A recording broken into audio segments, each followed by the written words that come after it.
Imaginez, on est en 2050. Vous vous réveillez très tôt le matin pour vous diriger à Boca Chica au Texas où un long voyage vous attend, celui d'aller sur la planète rouge. Depuis quelques années maintenant, Elon Musk a réussi son pari d'installer une colonie sur Mars et désormais, chaque jour, une dizaine de Starships quittent la Terre direction Mars, où des colons se sont installés durablement dans d'énormes bases qui les protègent des radiations et tout autre facteur qui pourrait les perturber dans leur séjour martien. Après un long voyage, vous voilà sur Mars, en train de contempler ce paysage digne d'un véritable désert. Bon, revenons à la réalité parce que vous êtes loin, très loin de contempler une bonne journée martienne. Et pour cause, même si ce rêve de coloniser Mars est plutôt réalisable, il faudra faire face quand même à de véritables obstacles, autant technologiques que scientifiques, que nous allons voir dans cette vidéo. Mais avant de commencer, n'oubliez pas de vous abonner sur cette chaîne pour ne pas manquer mes prochaines vidéos qui vont venir très rapidement. Et pour soutenir mon travail, laissez-moi un petit pouce bleu, ça fait toujours plaisir. Rien n'est impossible, seules les limites de nos esprits définissent certaines choses comme inconcevables.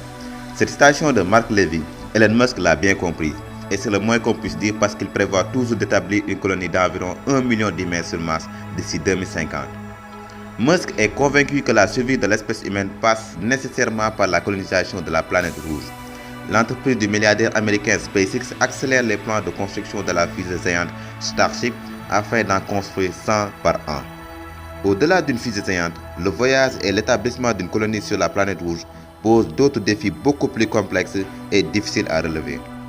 Pour le voyage, si SpaceX réussit à montrer la fiabilité du Starship en si peu de temps, place au voyage maintenant. Pour pouvoir s'installer sur Mars, il faut déjà réussir un voyage aller-retour entre la Terre et Mars, deux planètes séparées par 225 millions de kilomètres en moyenne, où il faudra 6 mois pour parcourir cette distance. L'obstacle principal des astronautes sera donc de supporter psychologiquement et physiologiquement un voyage interplanétaire de cette durée. Mais attention, cette durée varie souvent puisqu'elle dépend de la position de la Terre et de Mars dans le système solaire.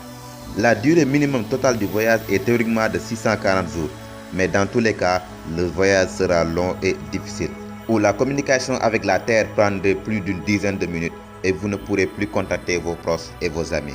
Si nos astronautes ne seront pas perturbés par cela, les radiations sont beaucoup plus difficiles à gérer.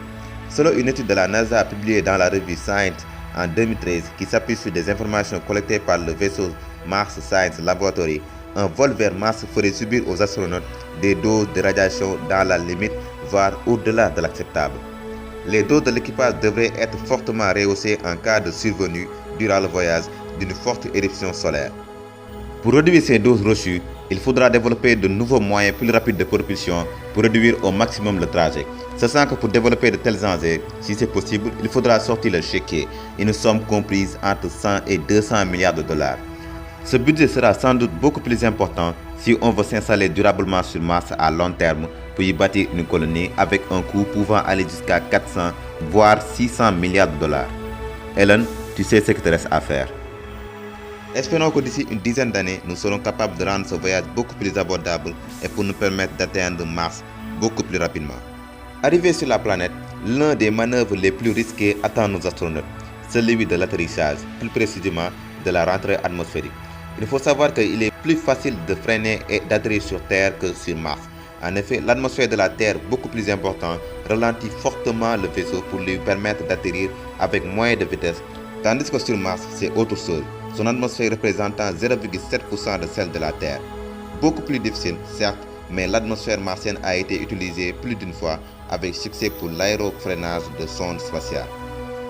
Après s'être posé sur la planète rouge, voyons maintenant les contraintes que nos astronautes auront sur cette planète où un jour dure presque un jour terrestre avec 24 heures, 39 minutes et 35,244 secondes.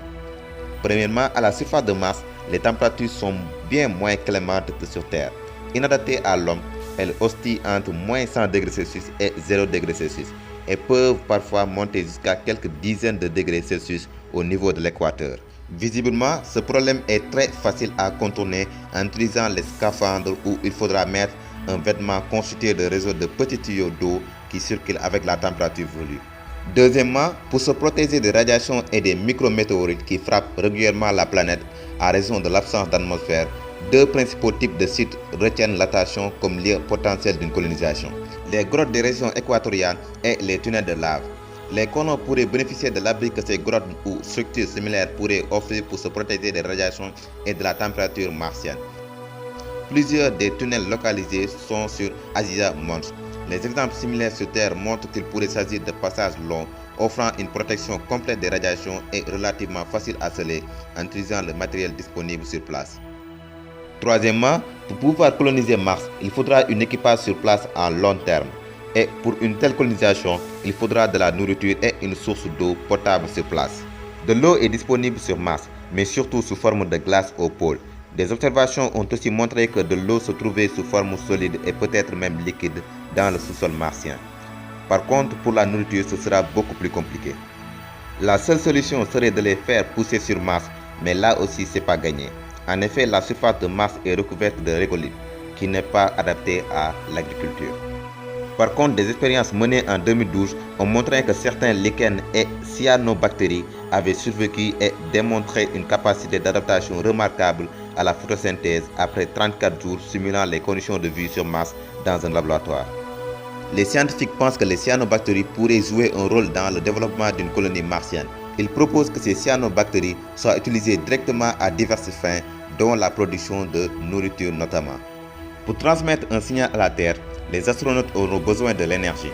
Et contrairement sur Terre, le recours au photovoltaïque ne serait pas privilégié en raison des tempêtes de sable fréquentes sur la planète. Car les panneaux solaires pourraient être recouverts de poussière, réduisant drastiquement leur rendement.